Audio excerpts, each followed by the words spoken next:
Focus on Health, your weekly dose of health and wealth information on KUTV.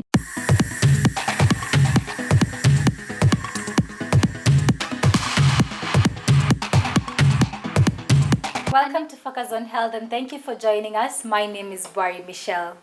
A brain tumor is an abnormal growth of cells in the brain. It can be cancerous or non-cancerous.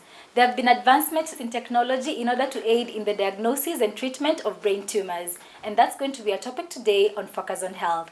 Joining us for this conversation once again is Dr. NIMROD. But before we see Dr. on that, let us check out the health update. That was the very informative health update, and with me on set is Dr. NIMROD joining us once again. He took us through sickle cell anemia and today is going to be taking us through brain tumor. So Dr. even before we head on to our topic, kindly introduce yourself to our viewers. My name is Professor NIMROD Junius MWANGO'MBE. I'm a professor of surgery at the Kenyatta University, based at the Department of General Surgery, Kenyatta University. And I'm a specialist in I'm a neurosurgeon by specialty. I'm also a general surgeon and a physician. Thank you. Well, I don't think brain tumors really need to be defined because what happens is it's like all tumors, and tumors are growths. So the other layman's term for tumor is growth, something which is growing. So something which is growing and it has grown in the brain, then we call it a brain tumor. You can have something which is growing and it has grown in the abdomen, we call it an abdominal tumor. We have something which is growing and it's growing in the prostate, we call that prostate tumor of the prostate. So basically, tumor means a growth, and it means that in that area, this is something abnormal. The cells sometimes do grow, but they grow in a controlled way. They grow when they are prompted to grow, and they stop growing when they are prompted to stop growing. The cells of your skin are constantly growing. If they stop growing, you'll get ulcers. But they are prompted to grow and replace the lost cells. So in tumors, in cancers, that control has disappeared. And then now the tumor, now we call that a growth, which is an uncontrolled growth, the tumor. Different types of brain tumors. And for the lay people, for the ordinary people, the best way to describe it is that there are those tumors which are very bad, which we call malignant. And there are those tumors which are not so bad. They're still bad because they're in the head, which we call benign. Benign means, of course, they're not so serious. Okay, that's the terminology. Malignant means they are very serious. You get it? That's really the English terminology. And therefore, once we understand that they are the benign tumors and we have the malignant tumors, then you'll start to appreciate how these tumors come up and the different types. And you'll hear someone telling you that I had tumor in the head, it was removed, and I'm cured. That was a benign tumor. So what are these benign tumors? The common ones are tumors we call meningiomas. Those are the benign tumors. So for the common person, I would like them to appreciate that the common benign tumors are the meningiomas. And it also just happens that these are also the commonest tumors, apart from the gliomas. And then now we have the very serious one, the malignant ones, which we call gliomas. Now those are the serious tumors, okay? They are more aggressive. The benign ones are not so aggressive. They grow, but they grow in an almost controlled pattern. And once we remove them, the surrounding area, they have not destroyed it. And once we have removed them, that is the end. The malignant one, they grow in an uncontrolled pattern. So even if we remove them, the chances that we leave some behind, and they continue growing. So that makes their treatment very, very challenging. So these malignant ones, the common ones, are we group them into a group we call gliomas. So that is basically, for the lay people, I would probably like to leave it at that stage, that we have the very serious ones, which we call gliomas. We have the benign ones, which we call meningiomas, and these happen to be most of the tumors which the patient usually will have. There are many, many other types in the head. Like you can have tumors, for example, which can now arise from that area and are very characteristic of that area.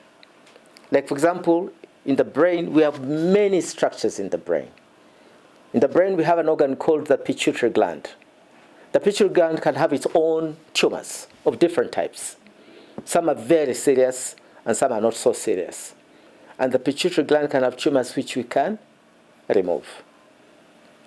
We can have tumors which we can see in children, which we don't see in grown-ups.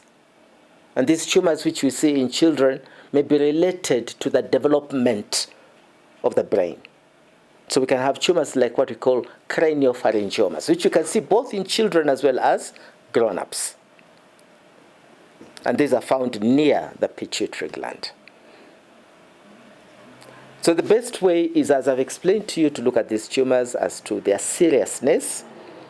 And then the other way to look at these tumors is at the location.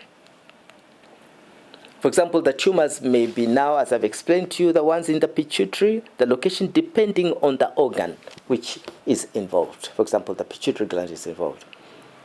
And you can have the tumors which are located above in the head, which you call the top part of the head. And then the tumors which are located in the lower part of the head. And for the lay people, of course, I would like to leave it at that rather than confuse them with too many terminologies and words which will not make much sense, just to explain to them these two tumors, which are the common ones which we find. And then, of course, to talk about the tumors which we see in children, which sometimes are related to development, like teratomas, okay, or dermoid, which are related to developmental changes which may have taken place. Yeah. Now, the signs and symptoms of brain tumors, we have it into two groups. In fact, in three groups. We have the signs and symptoms which we see in small children when they are born up to the age of 2 years. Those are the children whose heads have not yet fused, the sutures haven't fused. When a child is born, the head continues to grow. And the head grows because there are areas in the skull we call sutures, which allow the head to grow. And once the child has grown up to a certain stage, those sutures, those gaps in the skull, they close. So like now, if we look at the head of the grown-up, the gaps which allow the head to grow have already closed. But if you look at the head of a child, those gaps are open. If you look at small children, newborns, and you look at the top of the head, you'll see the pulsation. Those are the gaps which allow the head to grow. And they close as soon as the child reaches the age where he's fully attained his growth. And therefore, that is very, very important, because of those gaps, when a small child has a growth in the head, those gaps now separate, and the child presents with an enlarged head. So that is one of the symptoms which you may see, the child getting an enlarged head. And then irritability. He cries a lot, and of course sleeps a lot. Those are the children those gaps haven't closed. And then now we can have the children who, let's say, at the age of 3 years, where those gaps have already closed. Now, if they get those tumors, the tumor there's no space for the head to enlarge, to accommodate the new development of the growth. So then the pressures become very high. And then the child gets headache. And it starts vomiting. And eventually becomes confused and may go into a coma. So the important symptoms which people must know is, as I've explained to you, headache, vomiting, and sometimes the eyesight starts being interfered. You notice that you can't see properly. And now these symptoms, which we see now in children who are above the age of 3 years and above, they're the same which we will see in adults also. Headache, vomiting, getting confused, and eventually getting into a comatose state because the vital signs have been compressed. Yeah. I would like to enlighten you on that. Cancer and brain tumors is one and the same. So when we talk of cancer, it's basically a growth. Okay? He has cancer. The cancer may not be malignant, and it may be benign, but a cancer is basically a growth. So brain tumors are basically cancers. And as you have asked me to explain, the cancers elsewhere in the body, there's a cancer of the prostate or cancer of the lung. You'll notice that when a patient has cancer, let's say of the lung, let's leave out cancer of the head, cancer of the lung, we want to know what type of cancer. And after we know what type of cancer, we want to know what stage is it before we start the treatment. Now, there is a stage we call stage 4. Stage 4 is where the cancer has gone into distant organs. And one of the distant organs is brain. So let's say a patient has cancer of the lung. Let's say bronchogenic carcinoma, which we diagnosed early, or let's say a patient who has cancer of the breast. And we diagnosed it early and we were managing it, and it starts spreading and it goes from stage 1, it goes to stage 2, and it goes to stage 3, and then now we start getting this patient who has cancer of the breast, but it has now spread to the lung, or it has spread to the liver, or it has spread to the brain. So that's the same way, the cancer spreading to the brain is the same cancer which now spreads to can also spread to the lung, and can also spread to the liver. We call that metastasis. That is metastatic cancer. That is stage 4 cancer. The original was in the breast. Now, the head, the brain, is one of the commonest sites for spread of the primary cancers which arise outside the head. That is the breast, then the lung. They commonly metastasize. They go to the brain. In the Western world, those are the commonest tumors which are encountered, the ones which have started elsewhere and gone to the brain. In the Western world, the lifespan is longer. So most patients would live to 70, 80, and they would be having other pathologies which are being managed, which then can manifest themselves as secondaries in the head.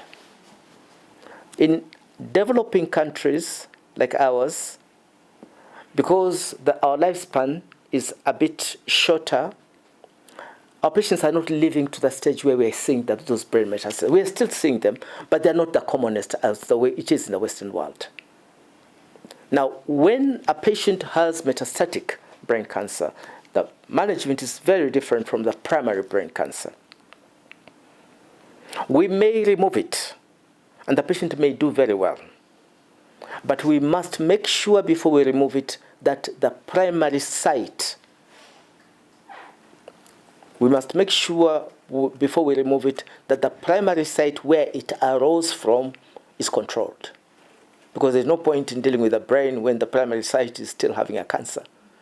So if the primary site, the cancer is controlled and there's no cancer in the primary site, then if it spreads to the brain, we may actually perform surgery and remove it. But again, it also depends on if it's accessible, its accessibility, and how many of those lumps are there in the brain. So if the patient is lucky and has got only one lump and it's accessible, we can remove it, and we have done that, and the patient gets good remission, and of course we add with that other types of treatment like chemotherapy and radiotherapy.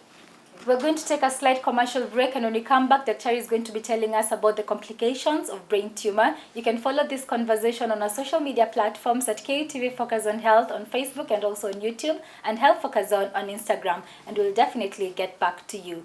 I will leave you with the Did You Know segment.